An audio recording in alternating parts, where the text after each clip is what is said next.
मुझे ये ब्रज में ब्रजरज उत्सव करते हुए इतना आनंद हो रहा है कि मैं बता नहीं सकती हूँ। ऊपर से हम आज यशोदा कृष्ण का पूरा प्रस्तुति किया है और अलग अलग स्टेज के छोटा भगवान कृष्ण का साथ करने का अवसर मिला, तो बहुत ही एक इमोशनल फीलिंग हो रहा था। एज अ मदर यशोदा का role is a very beautiful role, वो मुझे करने को मिला।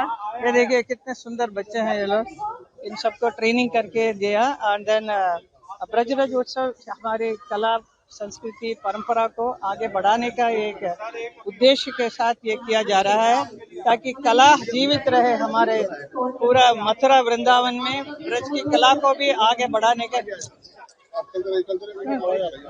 हाँ हाँ जी, तो इतना अच्छा एक अवसर है ये। और इसलिए और बहुत सारे लोग पूरे देश के कोने कोने से आकर यहाँ पर परफॉर्म किया, कोई महाराष्ट्र से, कोई बम्बई से, कहाँ कहाँ से आ रहे हैं सब। They all feel so happy to perform. और मैं बहुत धन्यवाद भी करते हैं हमारे ब्रजवासियों के, सब लोगों ने आके इस कार्यक्रम सारे 10 दिन का इस कार्यक्रम को देखा और सराहा। और थैंक यू सो मच। आगे भी हम करेंगे और आप सब लोग जरूर आइए और देखिए।